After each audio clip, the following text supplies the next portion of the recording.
Balik ta karon sa on air.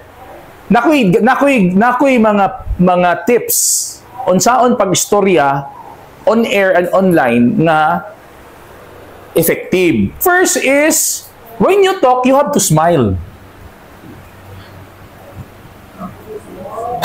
Can you do that? Yeah. Oh, you have to smile when you talk. Kaya bisan og wala na makita sa kuan sa naminaw ra sila sa Spotify or naminaw sila sa kanang apps.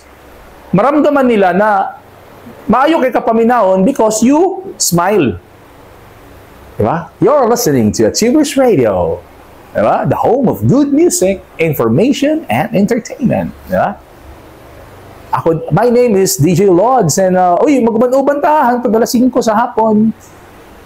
Ito pa, dili necessary nga mag-in-English mo. Atong gibuhat na ko tong last week, nag-in-English lang, but kung asa mo comfortable mag-istorya, okay. Mag-Binisaya mo, fine. Anyway, Bisaya man yung audience, di ba? Mag-Tagalog mo, fine. Mag-English mo, fine. Kung asa mo comfortable. Just be, ito pa, smile, just be natural.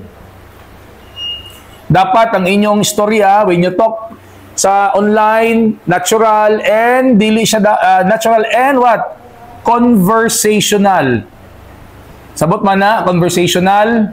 Oh, dili siya dapat murag public speaking, murag talumpati. Friends, Romans, and countrymen, lend me your ear. Oh, dili nga na.